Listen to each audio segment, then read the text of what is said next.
Whatever appears, it is the pure space of awareness and nothing else. An easy way to think about this is that the all-encompassing pure view of awareness includes all points of view.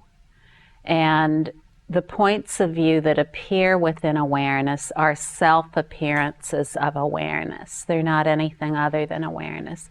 And awareness is just a simple term for describing anything that appears, whether it seems to be internal or external. So points of view include everything that appears as an object or a subject outside ourselves, like other people, our own body, other objects that appear within perception. And then inwardly, thoughts, emotions, and sensations are also points of view. So rather than having all these points of view, inner, outer, object, subject, thoughts, emotions, sensations, experiences, we use the simple term points of view. Within the all-encompassing pure view of awareness, all points of view are self-appearances of that awareness and nothing else. And as they are self-appearances of that awareness and nothing else, by their very nature, they are empty, pure, and wholly positive. So what does this mean? It means that nothing need be done about whatever appears. As it is a spontaneous self-appearance of awareness, it's an appearance of the perfect wisdom of timeless awareness and nothing else. And what does that mean? It means that when an appearance arises, and we just rest as awareness rather than describing the appearance, then we know the wisdom of the appearance that is beyond its label. So whatever point of view appears, say the point of view of sadness appears. If we only pay attention to the label of the point of view, sadness, then we may start to say, oh, I'm so sad. And I'm sad because this happened. And then pretty soon we're growing a big story, maybe even a book-length story about our sadness. We're sad because so-and-so hurt our feelings, and isn't this the way it always is? This happens to us over and over again. And it all started when we were a little child and we were sad for the first time, and we were sad because our mother wouldn't give us a cookie when we wanted it, or, whatever it was. So this is how points of view, a single point of view that isn't recognized as the basic space of awareness, grows into a description that can really be endless. In other words, it can consume a whole lifetime. But in the appearance of a point of view, if we simply rest as awareness, then we understand not only the label of the point of view, but we understand also its second aspect. Each label has two aspects, the word that describes it and also its basic space as awareness. Without knowing these two aspects of what appears, then we get lost in one or the other. We get lost in one or the other extremes of the two aspects. So the extremes of the two aspects could be one, the label that states that the point of view exists in its own right, and the other is the basic space of awareness that says that nothing exists. So these are the two extremes, existence and non-existence. And if we try to establish ourselves as being in either of those states, then we've adopted an extreme. So whether it's existence or non-existence, they're both extremes. But when we rest as awareness, we rest as that which pervades everything. It's beyond extremes. So it never takes up any notion. Forever stainless space has never held to any point of view, no matter what it is. As all points of view are only itself, there's nothing to hold to, like in pure space, there is nothing to hold to. All points of view, no matter what they are, can be likened to air filling space. Just in the same way the air filling space cannot be separated from the space itself, so too points of view can't be separated from awareness. Points of view are simply the dynamic energy of awareness and nothing else. And what does this mean to us in a very practical way about total timeless freedom that is completely beyond all words and concepts? What it means is that as each point of view appears, we have a choice. We have a choice to either get wrapped up in the label and its description, or we have a choice to rest as awareness that pervades the basic space of that point of view and stop seeking anything in descriptions of what appears. So this is very, very easy. And when we rest as awareness in a completely uncontrived way for short moments, repeated many times, it becomes spontaneous naturally without any effort. Initially, it takes a wee bit of effort, but eventually we just rest without trying to do so. Sometimes quickly, sometimes slowly, it matters not. When we don't take responsibility for resting as awareness, then it limits our recognition of awareness. So when we don't take responsibility for recognizing point of view as it is, when we don't admit responsibility to rest as awareness, then it limits our ability to recognize awareness. And it really is so simple, because awareness and resting as awareness is completely beyond causes. It's completely beyond effects, and it's completely beyond conditions. So if we're trying to establish any causes, effects, or conditions for resting as awareness, then it'll be very difficult to do so. So if we depend on causes, then we abandon love. And if we depend on describing everything as the effect of a cause, then we abandon awareness, our own awareness. And if we depend on conditions, then we're always lost in points of view. So all these things, causes, effects, and conditions, they're all points of view.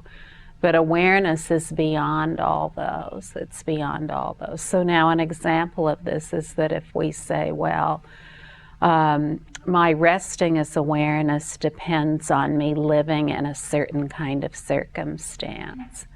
So we say that the circumstance itself is the cause of being able to rest as awareness. Well, right away we've elaborated a number of points of view that say awareness is caused by some kind of circumstance. Do you understand what I'm saying? And the same is true with anything. If, for example, if we consider that awareness to be spiritual, then we've immediately limited ourselves in terms of resting as awareness, because awareness is beyond all extremes, both the spiritual and the non-spiritual. So we can't really take up a position anywhere. There aren't any reference points in awareness because it's pure like space. All the points of view that appear are the dynamic energy of awareness and nothing else.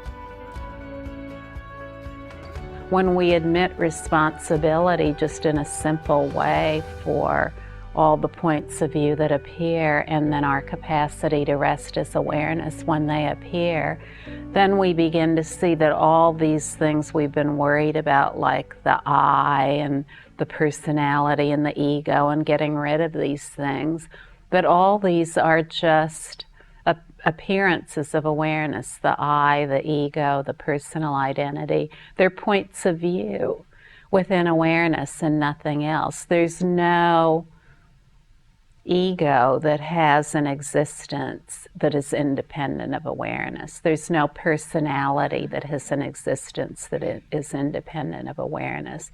There's no one who needs to be fixed. There never has been anything like that. When we say that that's true, then we immediately limit our ability to realize awareness, because we're saying that there's something in between awareness and our ability to realize it, that there's this figure in there that's somewhere that exists apart from awareness. So whenever we establish causes, effects, and conditions for resting as awareness, it greatly and gravely limits our ability to rest as awareness. Nothing is required. If we wanted to talk about awareness in a very, very simple way, another simple way, we could just say it's the optimal way of being human. We don't have to call it a philosophy or study any books to learn what it is, and we don't have to say that it's religious or spiritual or anything else. It's simply the way of being human, the ease of being human. It's never been tied to any conventional frameworks or descriptions whatsoever.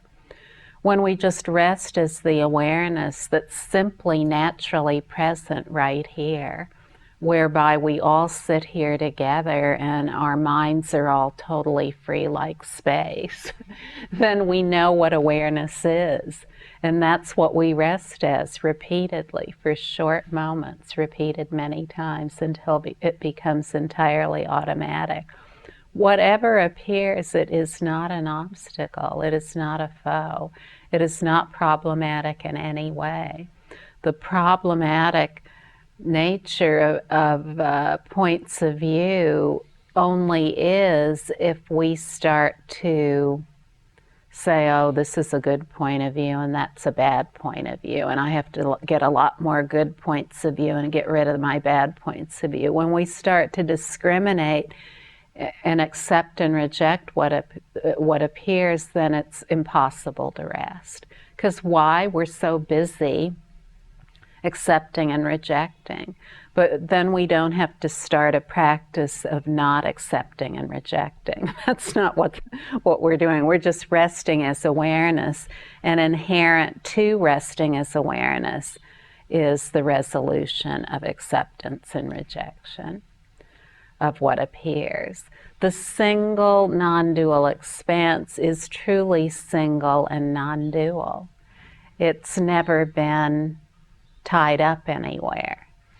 The confusing city of points of view has already been entirely emptied. There have never been any residents there.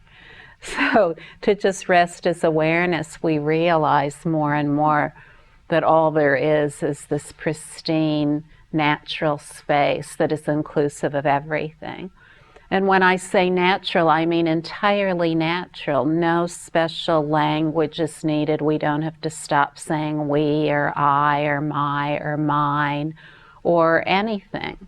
Everything is completely natural and spontaneous. It's called the natural state because it is natural, very natural, spontaneous, free, loving, totally open to everything that appears in life, with no need to say, oh, this one's beneficial and that one's harmful, and so I have to stay with the beneficial points of view and get rid of the harmful points of view. When we just rest as awareness, then we abide as that which is completely beyond benefit and harm.